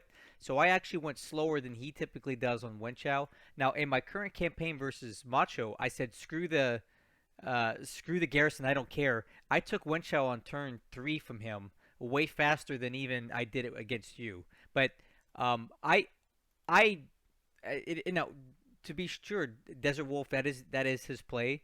But I identified the need to take Wenchao early on as well because I know it's such a pain in the butt to take it because against Lodric, he oh maybe not. I think I pulled out of there. Never mind. I just know that it could be a pain in the butt, and I didn't want to deal with you bombing uh, the home islands from there. And I know this because Evoken told me about this like a year and a half ago. So I identified it as a need to take it quickly. Um, but yeah, Desert Wolf does it too, and it definitely did inspire me to do it that way. yeah. Your like I said, your invasion of the DI with land cover was perfect. I couldn't ever really get into anything because you always had cover. You never put Mini Kitty Batai in a position for me to do anything. Um, you did a great job at India, even with me messing up. You did good. The one counterattack I did, you had it covered. You shot down all the what planes I did have because you held back a turn, and I couldn't tell. I didn't know if you were going to go for Diamond Harbor or Chittagog, but you were so close. It's like I didn't have a choice. It's like you either turn them on now or next turn, and I still think you would have done the results would have been the same. You think you would have shot everything down. It's just I just didn't have enough aircraft in India to be able to escort through Minikiti Badai. I think that's part of the reason why again scenarios too strong because you were able to put zeros on Minikiti Badai because you start with a big pool and you were able to do it fast enough, right? Hmm. So when If I was those had been clods, I oh might have yeah, done forget better. it. I positioned the invasion task force like this on purpose because I wanted you to be confused. I wanted you to go, okay, is he going to go this way or is he going to go that way? Because I basically put it in a position where I could literally go either way and land on the first phase. Um, so I wanted to keep you guessing. And then then on top of that, I also decided. Well, we talked about it in my Discord. I actually like to talk to people about it. But we said, okay, I'm going to go into Diamond Harbor. Initially, I was going to go all the way to Diamond Harbor, and then somebody suggested, well, why don't you try Calcutta? And I'm like, I'll be honest with you. The somebody was Desert Wolf because he's like, hey, why don't you take a look at that? And then I planned it out and said, yeah, that actually works. We could try that, and it worked really good. I don't want to take a lot of credit. I mean, some of the stuff was mine, but and I know you had some issues with that, and I understand it. But the way I like to do my campaigns and the way I like to play this game is I appreciate the community involvement. I play to engage with other people. I like to have discussions, and I no one does my turns for me. I do everything, but I listen Well, to input, and I yeah, like it. I think the thing that was kind of frustrating is because it felt like I was playing against a committee that people that could help you catch turns or give you things.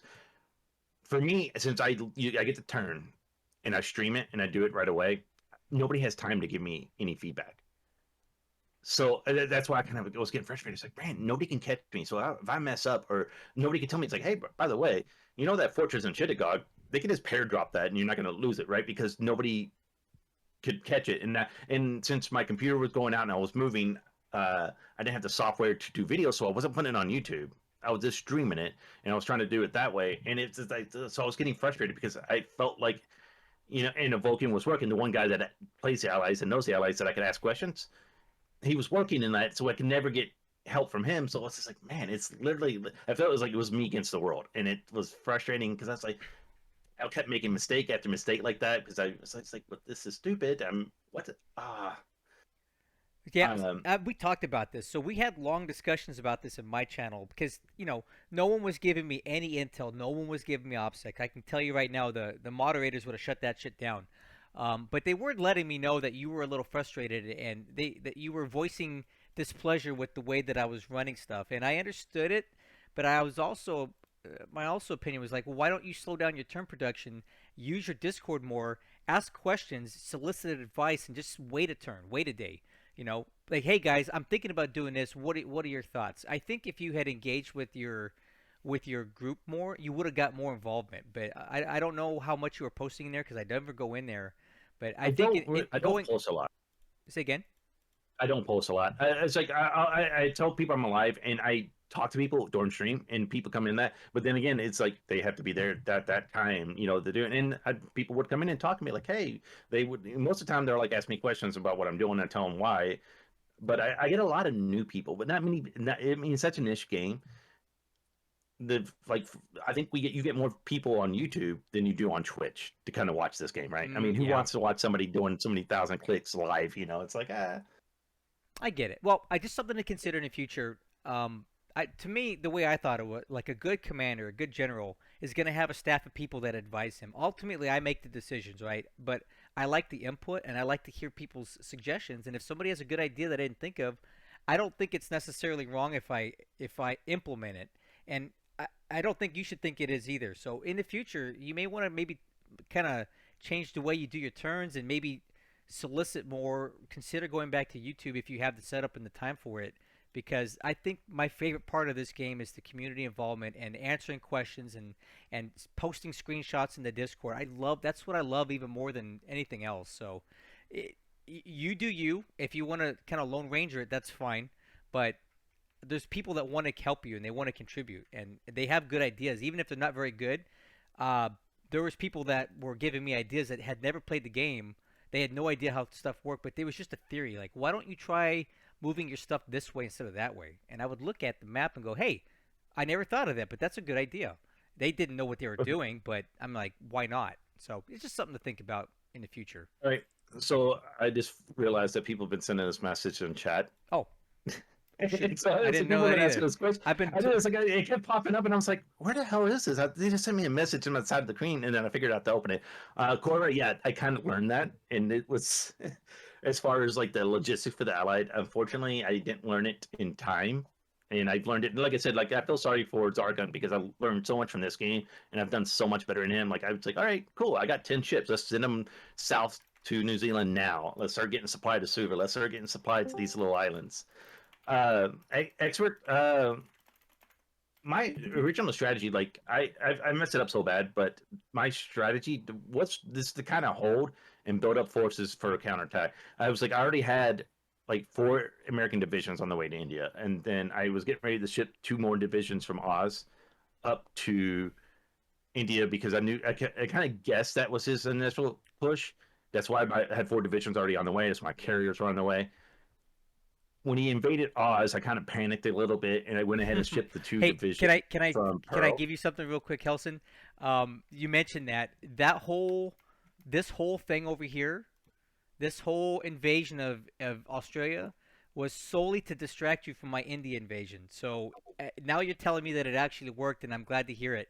This whole Australia thing was never meant to be a full invasion. It was never meant to be anything more than a gigantic distraction from India. So I guess what you're telling me now is it kind of worked. So I timed everything out so that I would go into Cooktown about 3 to 4 days before I went into India, and it sounds like it kind of drew your attention a little bit. Is that fair to say? It, yeah. Well, I mean, I had to honor it. I mean, I don't. The Australian troops are not enough to hold India or hold Oz, so I had to send American troops. I'm like, that's why I made the decision to send the 2 divisions from Pearl there. So instead of buying out other units or sending more stuff to India, I was like, I had to honor it because if you went all in, I wasn't going to hold it. So I was like, all right. So, but then when you invaded India, it's like, all right, because I knew the 6 divisions from Singapore were going there because you were doing the southern push up from Java. I was like, all right, those 6 divisions are going to either show up in Perth or India. One of the two. There was like no in middle of in the ground, and then I started seeing like little signs that you're heading toward India. Like, good, I guessed right.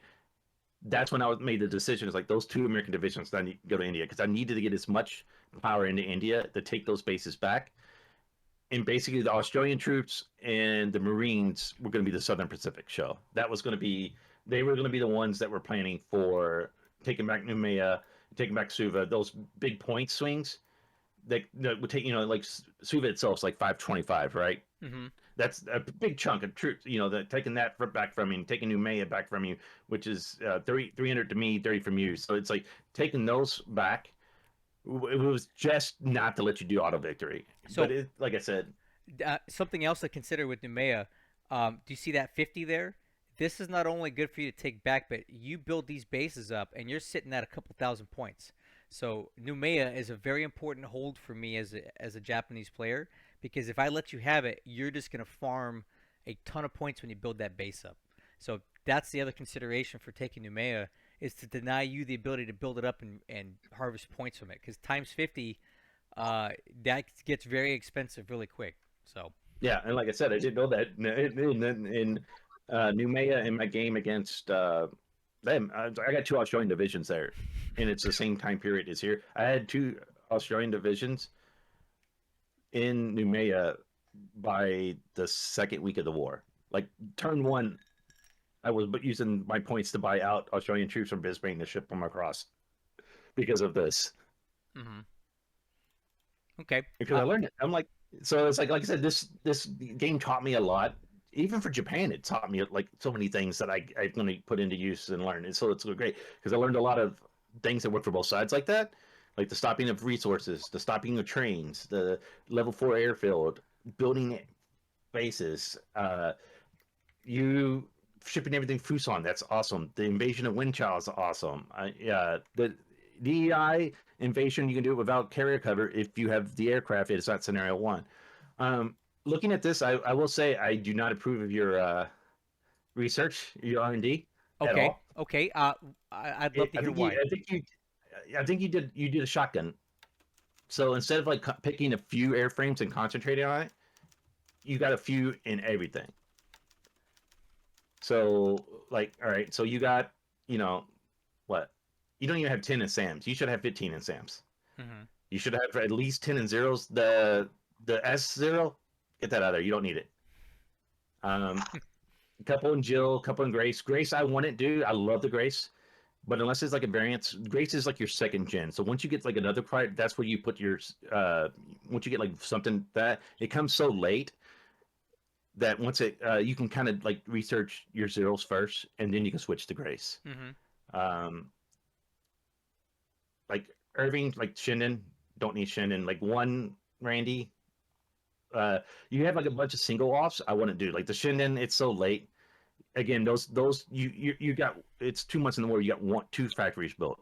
You can do that second gen. You can start that in like 43 and you'll still get it about the same time as you're going to get it now, I think. You got like 5 in Oscars, 5 in Tojos. Choose one or the other. Um, KI-83, you got 3 in. It's just too. You're not really speeding up anything. You got too Hmm. many different airframes. I think. I usually pick like 5 main ones that I'm doing, and you get those quick, and then you go with your second gen. You pick like the planes. All the ones you picked are great, but I would just pick like, hey, all right, we're gonna do Franks. Franks are great. Georges are good. I want to have 3 on KI-83. I want to have those you can start speeding up Frank, right? Or you can speed up one of the other ones. Hmm. And then that's the thing with R&D that's completely uh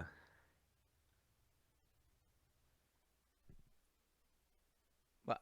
What? What? um for me it's R&D is just each a person's opinion because so it can be like that, but it's like for me is and I've only played a game into 43, so in like first month of 43, so I've never really even got to use a lot of these aircraft. Most of my experience with these aircraft are reaching other people's after action reports. So but I would always try to concentrate on a few and get those earlier instead of this like everything late. Yeah, I did fair assessment on that. So this was my first attempt at doing it. I had an idea what I wanted to do. Um, I did have some people give me suggestions, and I acted on some of that. But what you're saying makes a lot of sense as well. So I could definitely say that my choices in research and development could use some work. But you know, I a lot of this I was planning on late getting this campaign a bit further in because scenario two should allow me to do that. So I kind of wanted to have some mid to late war aircraft represented in there, just to kind of help out because I thought we would get there at some point. So that's kind of why I went that direction. Kudos on Sorbet. I never take this thing without it being completely wrecked. Dude, there's nothing. I literally did nothing. That's just random chance. I I've in every game I've ever played, I've never had that when it wasn't completely destroyed. It's just luck. It did Now look, I paid for it in it, Palembang you did though. get it's like you did get unlucky at Palomang though. That's pretty heavy damage. Hmm. But you did wait a while. You surprised me on how long you waited to take Palomang. Well, I there's a usually reason. take Do you Palomang want by to know what? Christmas. Do you want to know why? Were you worried about me bombing it? Yes. So my strategy in the Dutch East Indies was to neutralize every base or have it covered so well that there was absolutely zero chance of you ever being able to counterattack an oil center via the air. So I was going around all the oil bases on purpose to take away bases that you could counterattack them from until I got to the point where I realized that you had disbanded the Dutch Air Force and that your B-17s were deep into India and they weren't coming out. That's when I went ahead and started moving on the oil bases. But my strategy was to neutralize any airfield that could hit an oil base because I did not want to have to deal with that. So that's why I kind of waited a bit longer to take these. Was just so you wouldn't be able to bomb them, and I think it worked. For the Palembang was a bust, but every other base I grabbed almost with no damage because of it. Yeah, I do a hybrid. Like Palomang's really the only one I do take because I ship in like 5 AA units and fighters turn one and make it like kind of impregnable. But I don't take Miri, Terracan, Balikpapan, all those until after I've neutralized Java, like you said. I don't take the smaller ones because then I'd have to cover each one with fighters. I'd just rather take Palembang, put 100 fighters there, put a lot of AA with radar, and be like, yeah, you want to send B-17s in? They're not going to make it, or they're going to take a lot of damage, right? Yeah, and the other thing was because it's scenario two, I have so much oil. I have 400 days of surplus. Like, there's not a huge rush to take the oil bases because I don't need it right away. So that's why I was kind of dragging my feet on there because I had the extra oil to just kind of take my time and systematically neutralize them. So that's why I kind of went a little bit slower.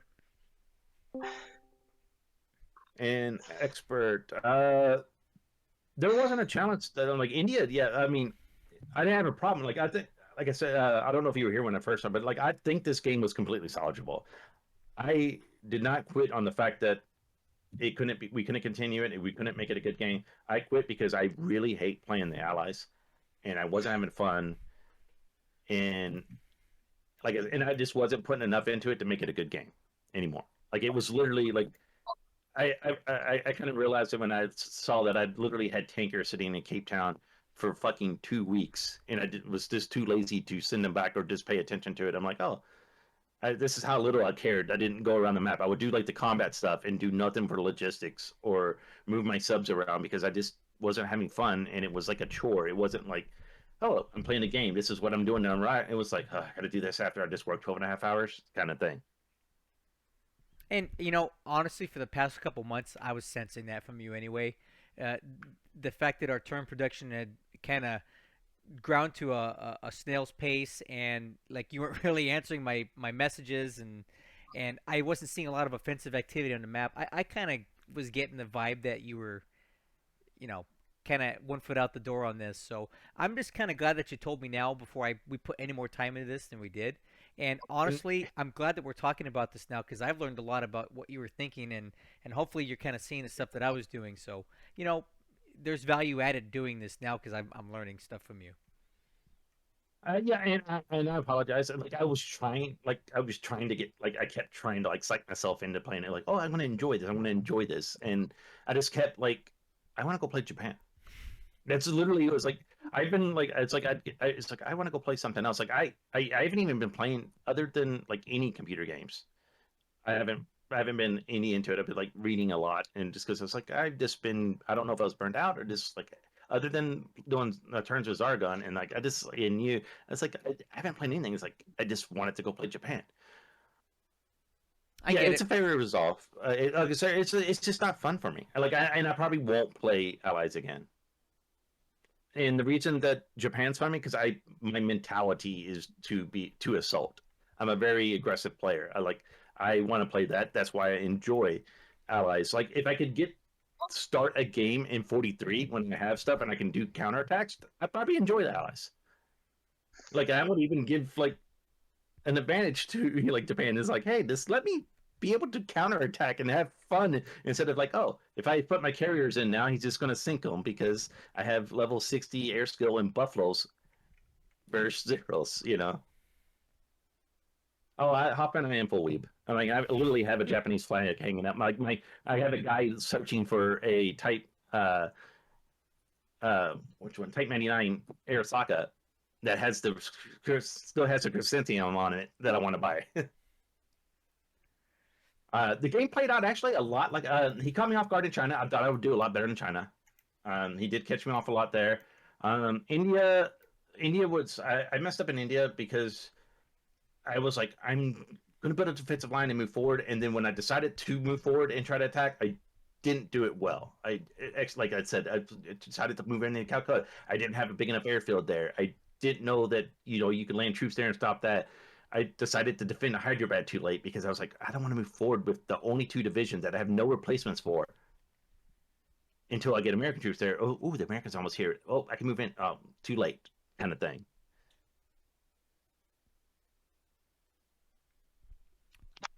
Do you have any other questions for me? Anything you want to see? Anything like that? Any anything? Um, I was surprised at your kitty potato. Oh, so one of the things I try to do, and it's not a critique or anything like that, but see, if you had Mini Kitty Pie just parked there, I would have sent Mini Kitty Petard truck to optimize your KB setup. Because if you look Hmm. at your carriers, these units cannot be resized, right? Right. But the Mini Kitty Pie ones can. So one of the tricks that I've always used is to get them together, put the mini kitty batais on the big ones, and then resize them to size 90. Then you got 230 units you could put on the good carriers and max out their carrying capacity Hmm. without having to wait till June. Hmm. I never thought of that. I did. I just never thought of that. That's. I'm gonna take Because notes of you that got one. That's that's a so good one, you man. got 60. So you have 63 aircraft on a Kagi, right?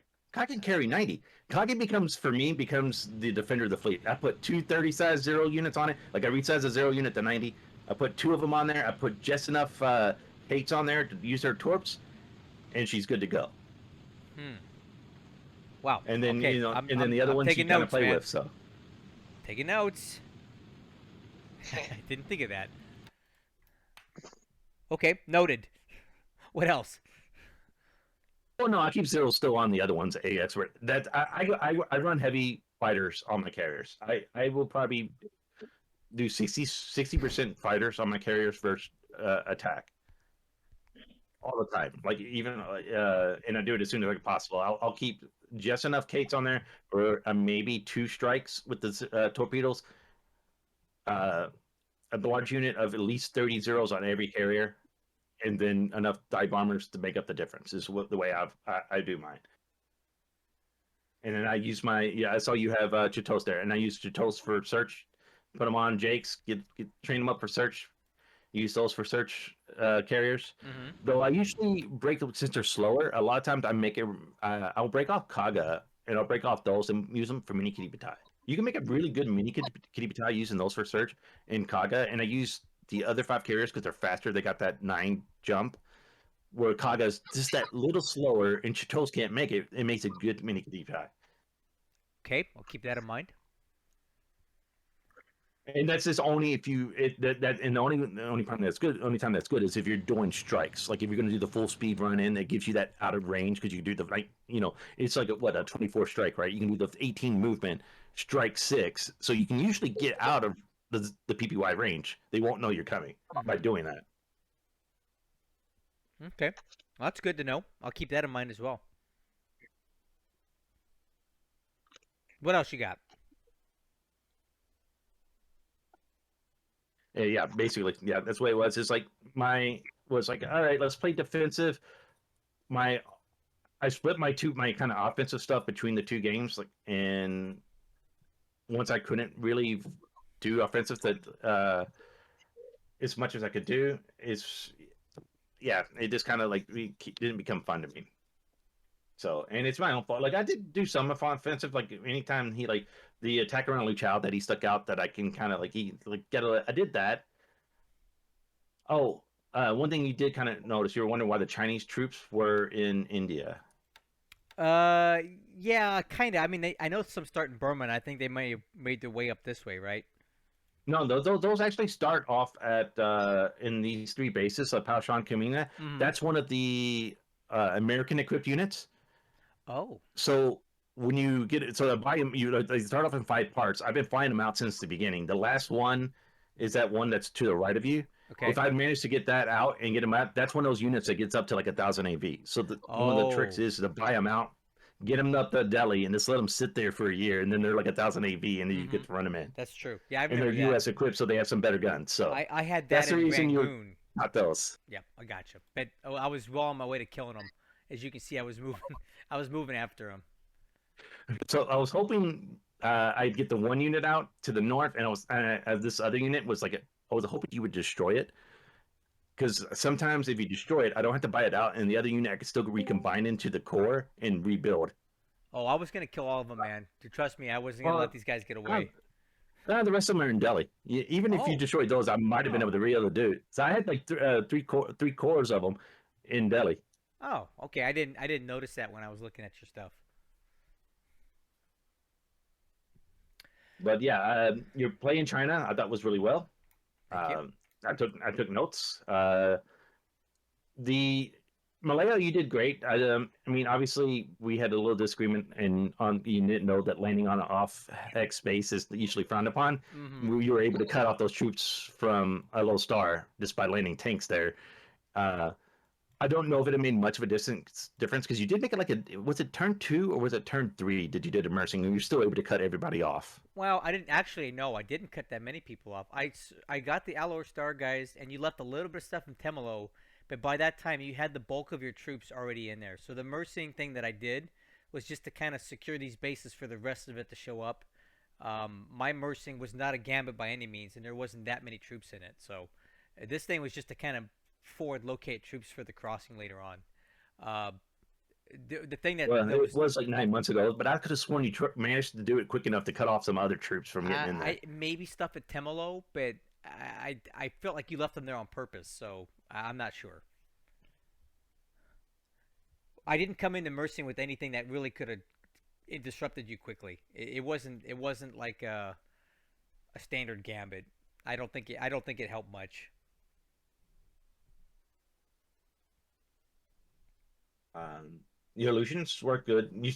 I like Ideck Island. I like that's a good base to get. Hmm. Um, and you did note that I didn't have anything up here because I was worried about everywhere else. And then this was somewhere I could have like this was somewhere else I could attack later, right? Right. I was like, there's not. It's not a lot of points up here. It's some, but it's not a lot of points.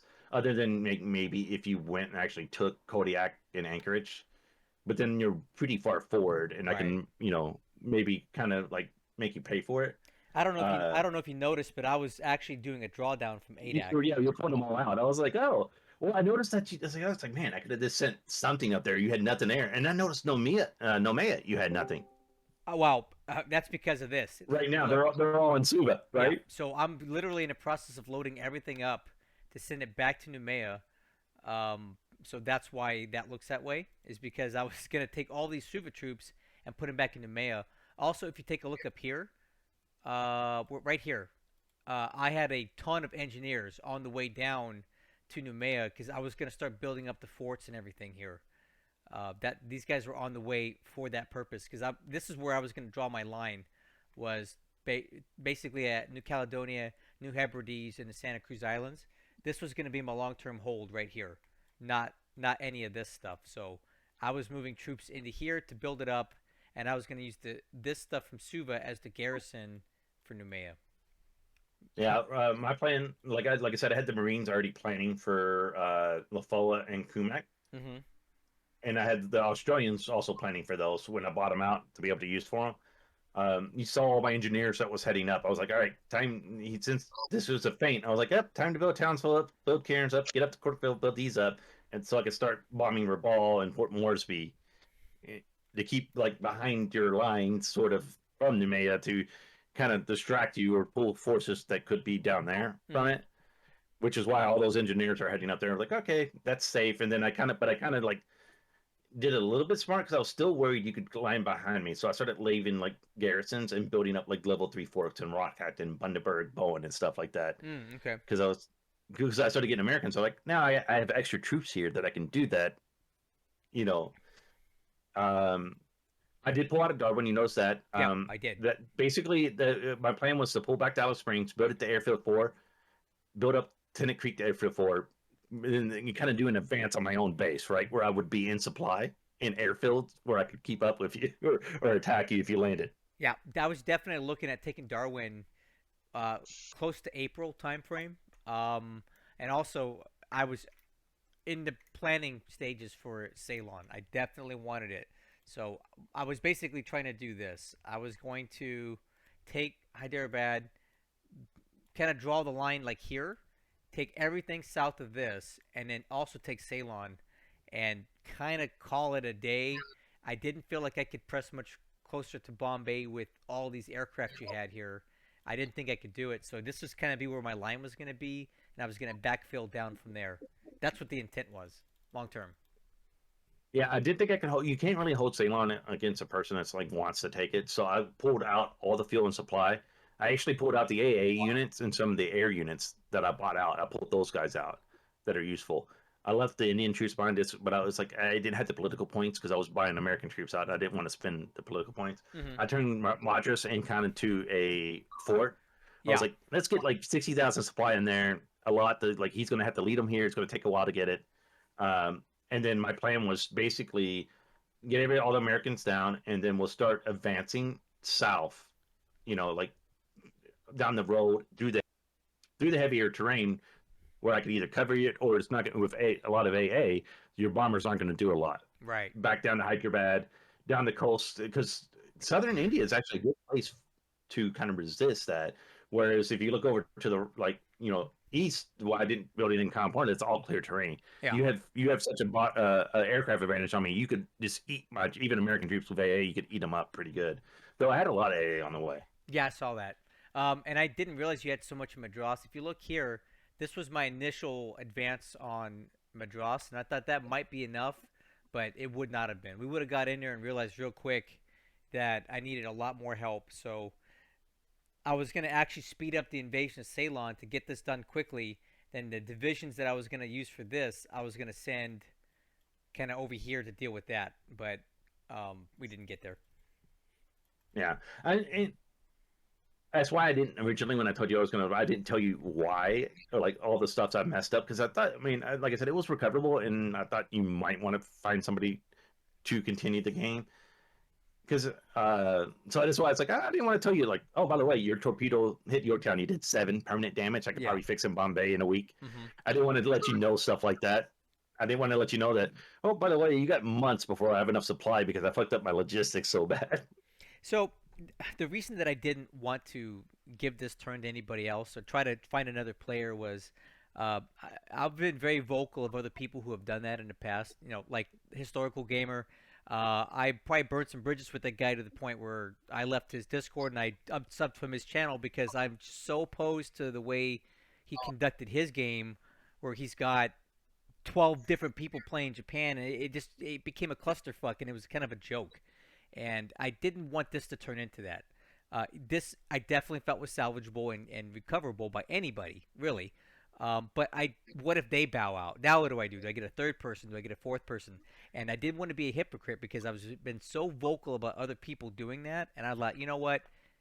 I'll look really stupid if I start doing that now. So we talked about it in my channel for about 5 minutes, and I made the call like, nope, we're gonna end it. The biggest difference was like you had to be a masochist if you wanted to continue that game as Japan.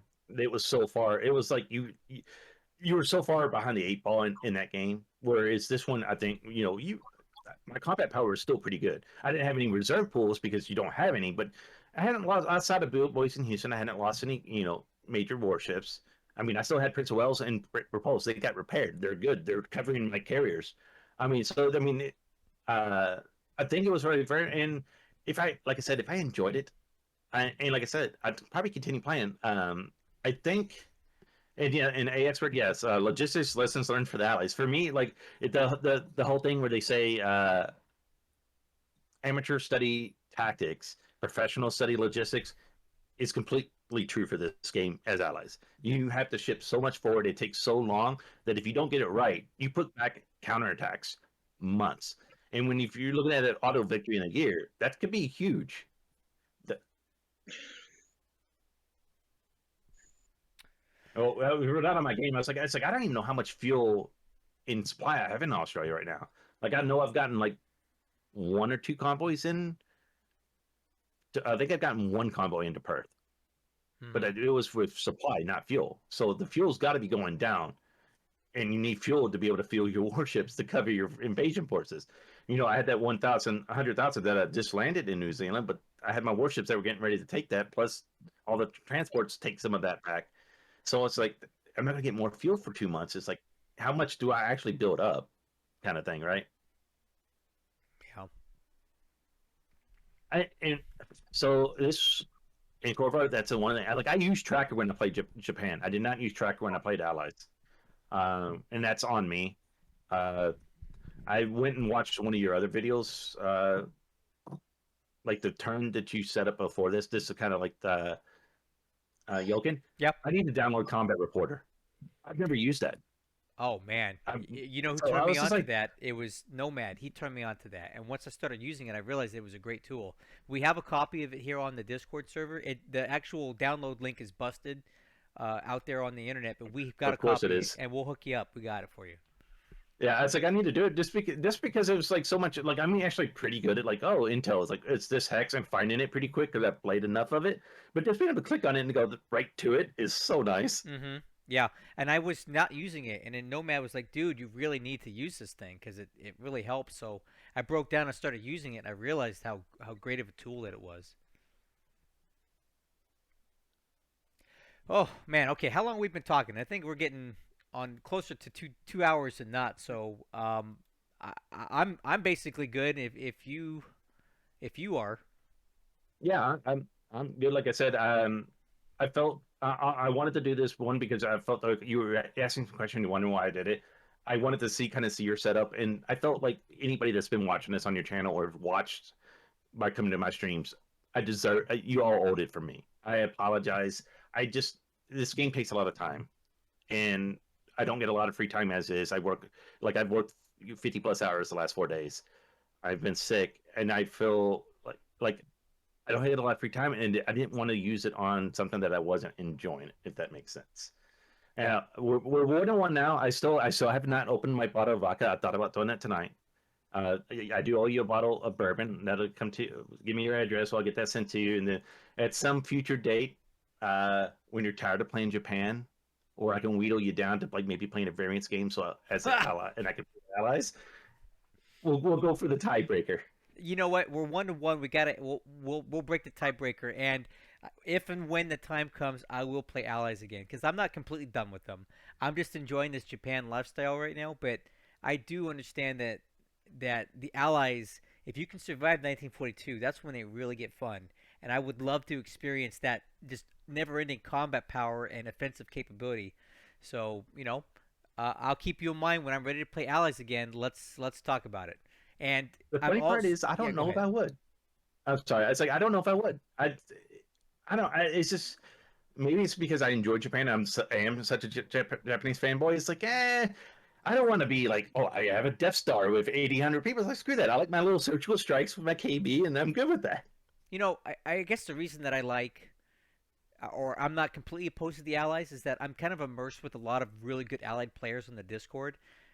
Desert Wolf, and we got new Locust Psychic guy, and there's so many good allied players on this Discord now that I've gotten so much information and so much knowledge about how to be good with them and the things that you can do that I would love to put it to practice because I just have so many resources with it. So I see the benefit of playing allies and the fun that you can have with it.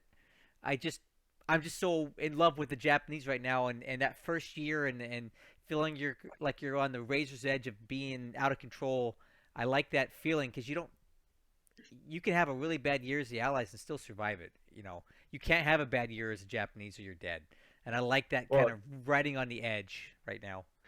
you have one turn, one bad turn, and you become the allies. You're suddenly on the defensive, right? Hmm.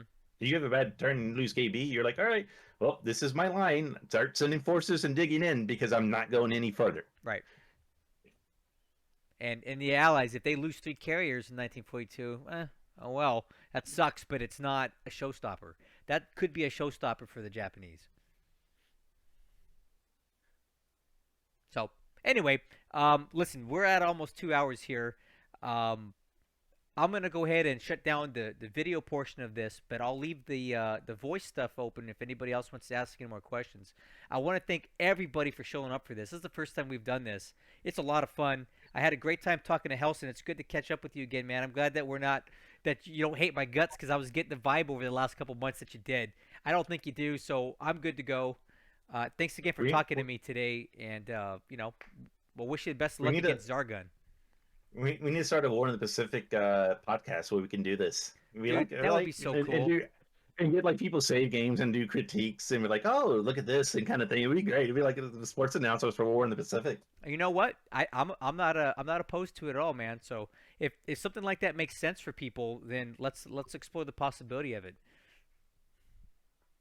Well, we're getting more and more people. We just had another YouTube player join today, Friedrich. Mm-hmm. Solid that joined today, and it's like, oh, it's in for some reason. I think YouTube, it's getting more popular on YouTube. I've seen more and more people start Oh, I streaming know. it or video. It's like, and this game says like, it was like a what? It came out in 2008, the original one. So it's like a 15-year-old game or something like that. Yeah. And it's getting more popular. That's great. And that was my one of my missions when I started playing this game. I wanted to. I realized how awesome it was the day that I started playing it. I'm like, this thing is incredible. This thing is old. The UI sucks. We're dealing with like old technology here, but there's so much going on here. I want to make this game awesome again. I want to help, spread it to the masses and get this on YouTube and build a Discord server and just kind of keep this thing going because it's so cool and there's just nothing else like it. And I feel like we've done a great job here on this Discord on my channel, everybody else's channels that are playing this game. We've really increased the presence online, and I see like we've gained almost 50 members on this Discord over the last month. That's crazy for this game. So for all of you guys that are here, thank you so much for being part of this journey and contributing and talking and helping other new players because that's why we're here.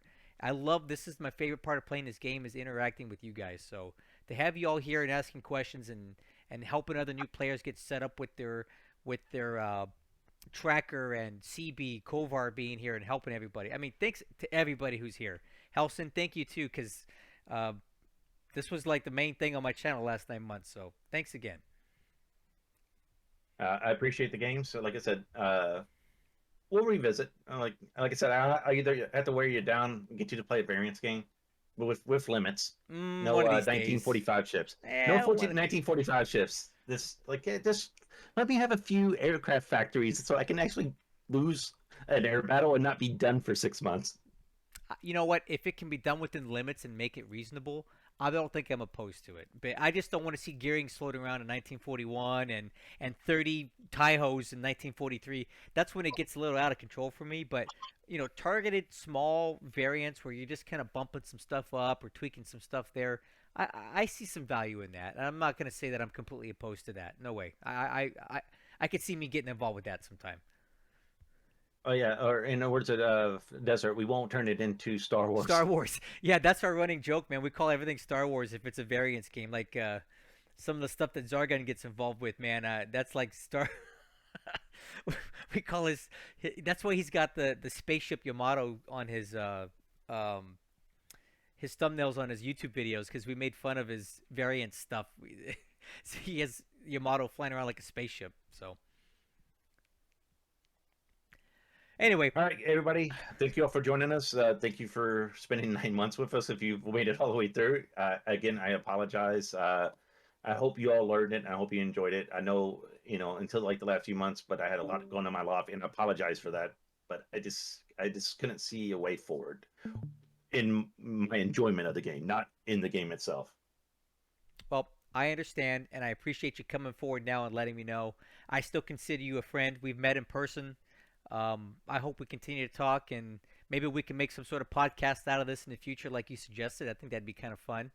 And if I ever want to start a variance game as the Allies, I think I know who I'll come to first. Oh, thanks, guys. I'm gonna shut her down now. Talk to you later.